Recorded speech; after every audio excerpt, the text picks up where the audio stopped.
සුබ දවසක් යාළුවනේ. මම ප්‍රදීප් කුමාර. මේ ටිකක් කුණාටු තත්ත්වයක් නේද මේ මුළු රටේම. ඉතින් කාටවත් කිසි කරදරයක් නොවේවා කියලා මම ප්‍රාර්ථනා කරනවා. විශේෂයෙන්ම අපි මේ වෙලාවේ මිත්‍යාවන් වලට පොඩ්ඩක් දෙවෙනි තැන දීලා බුද්ධියට පළවෙනි තැන දෙන්න ඕනේ. මොකද අපි විශ්වාස කරන කිසිම දෙවි කෙනෙක් මේ වගේ වෙලාවක අපිට පිටට එන්නේ නැහැ. අපේ පිහිටට එන්නේ අපිම විතරයි. අපේ නුවණ සහ අපේ බුද්ධිය විතරයි. ඉතින් ඒකට පළවෙනි තැන දෙන්න කියලා මං ඉල්ලා සිටිනවා. හැම වෙලාවම පරීක්ෂාකාරී වෙන්න, අවදානම ගන්න. අවදානම් තියෙන තැන් වලට යන්න එපා. මොකද ඉන්දියාවේ තමයි මේ ඔය හැම දෙයකින්ම ඉන්දියාවේ ෆිල්ම් වල තමයි ඔය ව්‍යසන වලින් බේරෙන වීරයෝ ඉන්නේ. නැත්තම් අපිට ස්වභාවික විපත්වලදී අපිට සමහරක් වෙලාවට අපි කොච්චර වැඩක් වුණත් අපේ ජීවිත නැති වෙන අවස්ථා තියෙනවා. ඉතින් මම මේ වීඩියෝ එක කරන්න ගත්තේ ඕගොල්ලොන්ගේ ගෙවල් වල සමහරක් අය නොදැනුවත්ව හෝ දන්නේ නැතුවද මන් දන්නේ නැහැ. සමහරක් අය නොදැනුවත්ව කරන වැඩක්. ඒ කියන්නේ මෙන්න මේ වගේ වැස්ස වෙලාවට ගේ ඇතුළට වතුර එනවා. මේ පේනවනේ වතුර එනවා ගේ ඇතුළට. හරිද? ඉතින් ඒකට හේතුව තමයි මම මේ පෙන්වන්න යන්නේ. ගොඩාක් වෙලාවට ගොඩාක් අය නොදැනුවත්වද ඒක කරන්නේ කියලා මම දන්නේ. නමුත් මේ දේ ඕගොල්ලොන් ගෙදරක් තියෙනවා නම් මම මේ කියන දේ කරන්න. එතකොට මේකට සාර්ථක විසඳුමක් ලැබෙනවා. මෙතනදී වෙලා තියෙන්නේ ඇත්තරම මේ ජනේලේ අරින්නම්. මෙතනදී වෙලා තියෙන්නේ මෙන්න මේකයි. අපි මේ දාන පඩිය තියෙනවනේ. අපි මේ දාන පඩිය මෙතනින් තමයි මේගොල්ලෝගේ මේ පඩිය ඉවර වෙලා තියෙන්නේ. මේ ගේ හදපු කට්ටියගේ අපි මේ කුඩියට ඉන්න තැනක්. මෙතනින් තමයි මේගේ පඩිය ඉවරලා තියෙන්නේ. ඉතින් බලන්න මේ ජනේලේ තියෙන විදිය. මේ තියෙන ජනේලේ මේ ජනේලේ තියෙන්නේ මේ පැත්තේ මේ ජනේලේ තියෙන්නේ. ඉතින් මේක වෙලා තියෙන්නේ මේගොල්ලෝන් මේ කරලා තියෙන්නේ මේ ජනේලේ මට්ටමට එළියට තමයි පඩිය හදලා තියෙන්නේ.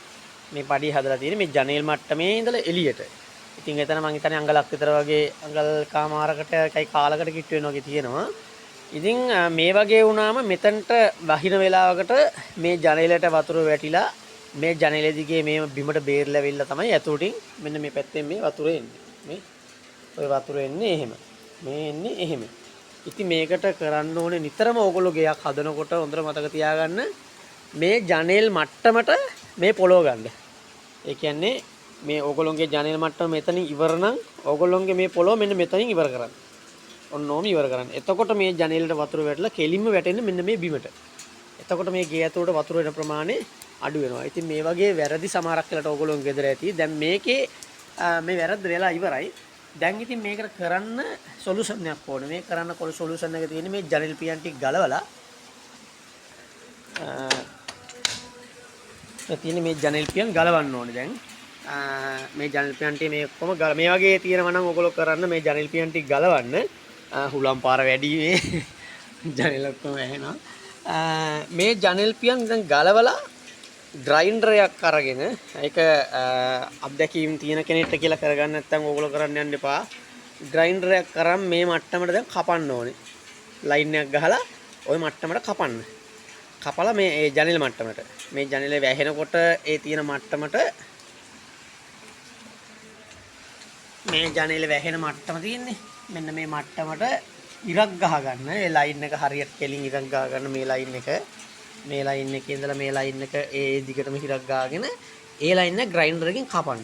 කපලා ඒ කොටස අයින් කරන්න. එතකොට මේකට වැටෙන වතුර කෙලින්ම බිමට තමයි වැටෙන්නේ. ගේ ඇතුළට එන්නේ නැහැ. ඉතින් ඕගොල්ලෝගේ ගෙදර මේ වගේ අඩුපාඩුවක් වෙලා තියෙනවා නම් සමහරක් වෙලාවට හිතන්නේ නැතුව වෙන්නේ නැති කරන්නේ නැත්තේ ඒක හරියටම කියන්න බෑ. ඉතින් උමනාවෙන් මේ වගේ දෙයක් කරන්නේ නැහැ. සමහරක් වෙලාවට නොදැනුවත්කම හෝ ඒගොල්ලෝ ඉතර ලොකුවට හිතලා නැතුව ඇති මේ දේ කරන්නේ.